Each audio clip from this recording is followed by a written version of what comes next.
viva cordiais.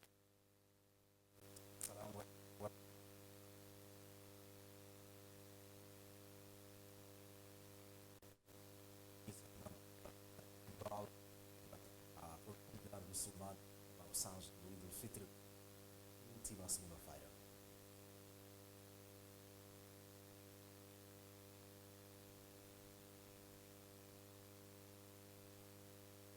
Felicitar a comunidade muçulmana, felicitar pela passagem do Eid, felicitar pelo sacrifício que muito bem conseguiram nos últimos tempos, felicitar pela forma com que têm estado a trabalhar no sentido de assegurar que os valores da nossa sociedade sejam protegidos, pelo trabalho que têm estado a fazer no sentido de assegurar com que não haja utilização da religião para desestabilizar o nosso país.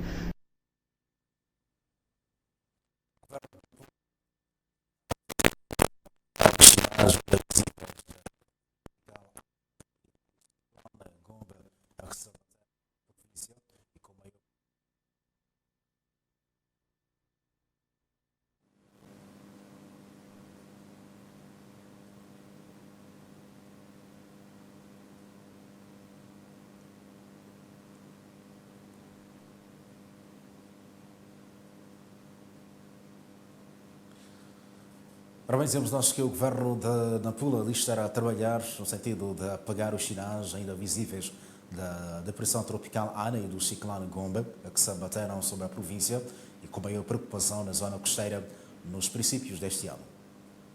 O secretário do Estado disse que a maior parte das infraestruturas públicas foram e estão em reabilitação. A resposta do governo nestas situações, ela toma várias dimensões. Há uma primeira dimensão que é de preparação em relação ao evento, preparação de ações que nos ajudem a minimizar os efeitos da ocorrência. A ação do governo, numa segunda dimensão, é trazida ao nível da coordenação da resposta humanitária. Os primeiros dias após a ocorrência, há necessidade de fazer assistência de choque e esta assistência tem sido prestada em colaboração com os vários parceiros que nós temos ao nível da província e, felizmente, através de uma plataforma comum de articulação, que é o Comitê Operativo de Emergência. Esta resposta está no terreno. Os locais mais críticos, estivemos lá, a assistência foi colocada à disposição. Devem ter acompanhado que o caso de Lunga, em particular, o acesso via terrestre esteve cortado, o acesso via marítima havia bastante dificuldade porque a intensidade dos ventos, a instabilidade que se mostrava não permitia que pudéssemos nos fazer ao local. O governo, dos seus esforços, conseguiu fazer-se ao local. Tivemos um levantamento muito rápido para ter a ideia concreta do que estava a acontecer. Infelizmente foi em Lunga onde perdemos cerca de 31 membros da nossa família da província de Nampula e neste caso o que se fez foi fazer a assistência de choque para aquelas famílias perdidas, fazer assistência de choque àqueles que se mostravam com quase tudo perdido ao nível dos nossos distritos. O dirigente apela à transferência das melhores técnicas de construção de habitações às comunidades para evitar que as mesmas não sejam ciclicamente afetadas pelos fenômenos calamitosos. O maior esforço que deve ser feito é na reconstrução, sobretudo das casas. O maior esforço que deve-se fazer e que estamos concentrados é na busca de solução para as machambas que foram afetadas, em particular fazer um processo de recuperação daquelas culturas que estavam acamadas, fazer um esforço de encontrar alternativas para culturas de segunda época, que é para não termos um grande risco de afetar-se os níveis de segurança alimentar ao nível da província.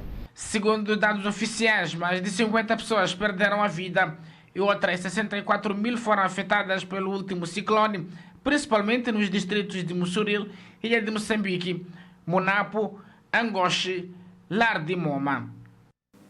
Alguns gestores das empresas da comunicação social do setor privado estão preocupados com a violação sistemática dos princípios básicos da ética e da deontologia profissional por parte de certos jornalistas.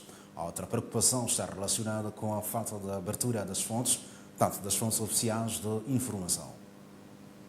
Falando por ocasião do 3 de maio, Dia Mundial da Liberdade de Imprensa, os gestores da Rádio Encontro e do Jornal Ikweli manifestaram a sua total inquietação por aquilo que consideram de jornalismo de fome, o que remete a muitos profissionais em esquemas de burla ou em assessorias ilegais. Estamos fazendo jornalismo de fome e chantagear uma autoridade, tenho essa matéria, se essa matéria parece estar implicar a você, eu como gestor não sei, mas lá no terreno está a acontecer isso. E aí então nós investimos muito e devemos investir na questão de formação ética, não deontologia, mas sobretudo base ética humana. Deontologia porque é restrito para o ramo, mas ultrapassa. Então, a nossa preocupação tem que ultrapassar. Jornalismo de fome, isso preocupa o gestor, qualquer que seja. Há muitos jovens agora na comunicação social, mas ainda precisam preencher alguns padrões de formação, de desenho de intelectualidade e ainda o conhecimento. Precisam estabelecer o conhecimento para perceber exatamente o que é isso de ser jornalista, como é que se desenvolve, como é que se exerce a atividade jornalística e olhar para, de facto, o jornalista como o auge da intelectualidade em qualquer sociedade. O jornalista devia ser, a par do escritor, o mais intelectual possível que exista dentro de uma sociedade. Mas, infelizmente, Nampula tem estado a regredir nesse contexto. Temos muitos jovens, mas a qualidade intelectual de formação também não é das melhores. E temos muitas escolas a aparecerem aqui com o pressuposto de que formam jornalistas, mas o que nos mandam para redações não é isso. E isto afeta negativamente a liberdade, o exercício da liberdade de imprensa, porque as fontes vão limitando isto, porque sabem que quem está a exercer esta liberdade não tem o conhecimento nem o domínio legal desta atividade. É fraca a formação acadêmica e profissional dos jornalistas e da falta de vontade de falar sobre assuntos de interesse público por parte de alguns dirigentes são outros sintomas da classe. A boa vontade existe para que haja liberdade de imprensa, mas é um trabalho que tem que ser feito, porque há problemas em termos de implementação, tanto da parte de órgão gestor, da parte do governo, em termos de abertura a esta ação do jornalista num ambiente em que, de fato, proporcione condições que lhe deixem a trabalhar. Claro, respeitando todos os procedimentos. Então, dizia, a boa vontade, talvez até alguns princípios, tentativa de se elaborar uma lei, ora discute-se. Então, estamos num caminho. Da parte dos jornalistas também, face o surgimento de várias instituições de preparação de jovens para esta área de comunicação, para a imprensa, não só, e outros meios, também requer uma formação. Portanto, há fechamento, há desconhecimento e isto revela-se cada vez mais perigoso para quem exerce a atividade jornalística, porque o acesso à informação virou muito limitado ao nível da nossa província. Os nossos principais dirigentes não reconhecem o papel fundamental e indispensável dos jornalistas, da liberdade de imprensa, não levam os jornalistas como atores indispensáveis no processo de desenvolvimento, levam-nos apenas como se fossem alguns assessores e, em algum momento, dispensáveis. Infelizmente, temos esta situação que, em tudo, é gerado por esse desconhecimento e pela qualidade de assessoria que tem sido oferecida a essas fontes. Em Nampula, a passagem do 3 de maio seria marcada por uma mesa redonda à volta da ética e da deontologia jornalística, mas tal não aconteceu por motivos organizacionais. Passam hoje 4 anos desde a morte de Afonso Nhacama, então líder do maior partido da oposição em Moçambique, que perdeu a vida no dia 3 de maio de 2018, na Serra da Gorongosa. Em Nampula, os membros da Renamo saíram à rua para exaltar os seus feitos na construção do Estado democrático, com forma de imortalizar aquela figura política. Destacando as realizações do presidente Afonso Dhlakama, a caravana iniciou a marcha na delegação política da Renamo ao nível da cidade de Nampula, tendo percorrido na avenida Eduardo Mondlane para desaguar no campo de Muzoroni, bairro de Mohela.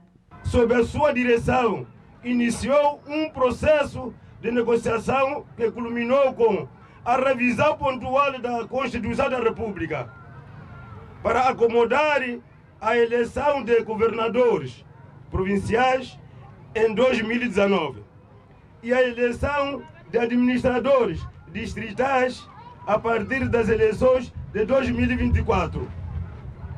Combatia tenazmente a fraude nos processos eleitorais e no seu estilo dialogante com o governo da Frelimo, razão pela qual hoje estamos a falar da implementação do processo de desarmamento, desmobilização e reintegração das forças de proteção e segurança da Renamo, o famoso DDR. Para os membros da Renamo, Afonso Dhlakama morreu, mas os seus ensinamentos continuam a surtir efeitos no seio do partido. A valorização do efeito do saudoso presidente Afonso Macajo Marcelo Dhlakama passa necessariamente a participação dos moçambicanos nos pleitos eleitorais. É deste modo que apelamos a todos os membros da Renamo, seus simpatizantes, principalmente aos jovens que até dia 11 de outubro de 2023 completam 18 anos de idade, que se inscrevam massivamente no licenciamento eleitoral. Afonso Dhlakama morreu aos 60 anos de idade na Serra da Gorongosa, vítima de doença. Mais de 1.900 casos criminais foram reportados pelo Cernic no primeiro, aliás, dos primeiros 3 meses do ano em curso na província de Nampula. Destes números, mais de 400 foram devidamente esclarecidos. Os restantes aguardam para o respectivo desfecho. Os dados foram anunciados na manhã desta terça-feira pelo respectivo diretor, à margem da cerimônia de entrega de 3 viaturas de marca Mahindra, que vão reforçar as ações operativas da cooperação nos distritos de Angoche, Moma e Malema, considerados vulneráveis ao tráfico de drogas e outras substâncias ilícitas. Sobre a criminalidade neste primeiro trimestre, tivemos um registro de 1.901 casos e tivemos esclarecimento de 436 casos, o que representa uma cifra de 63% de esclarecimento. Nós estamos num bom caminho, não fizemos tudo, mas estamos a trabalhar.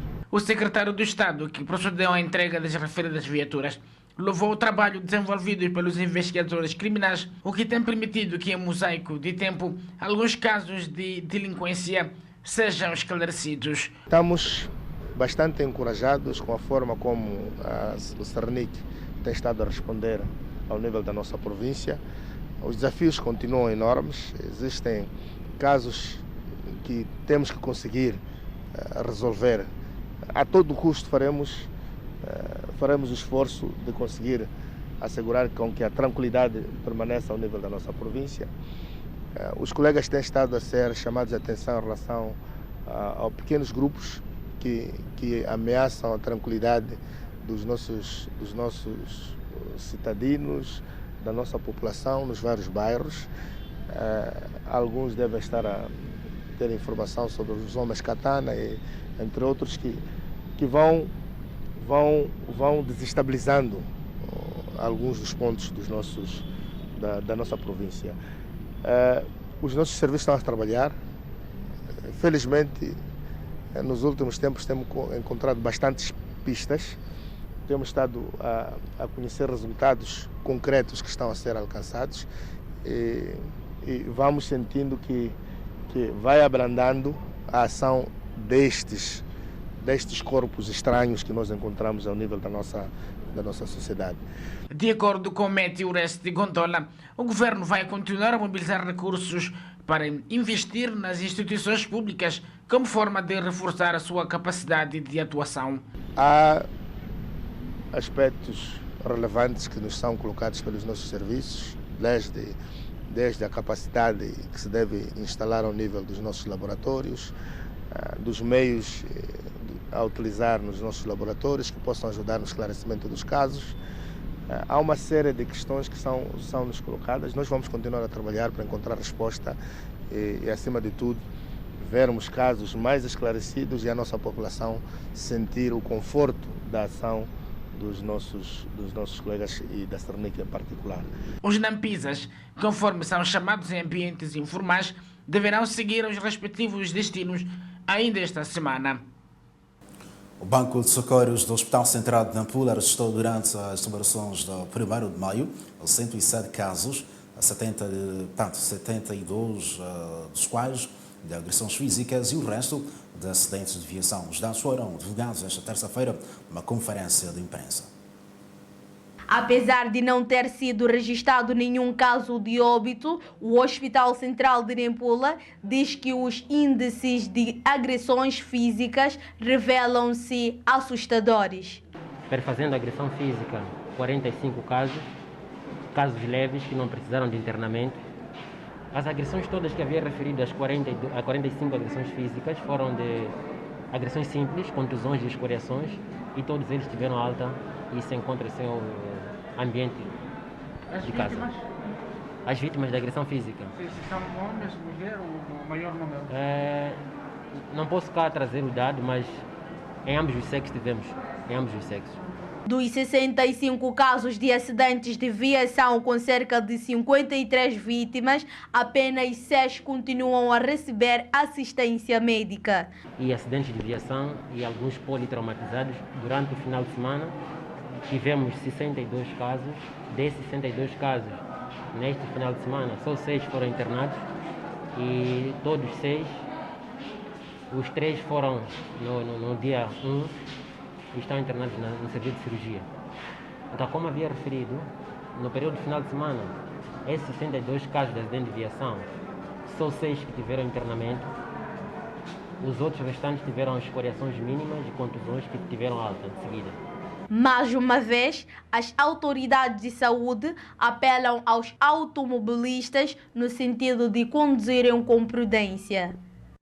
Graças pela audiência dispensada, o Jornal da Noite fica por aqui. Já sabe, voltamos a estar juntos numa próxima oportunidade. Inshallah. Fique bem. Saudações. Assalamu alaikum wa rahmatullahi wa barakatuh.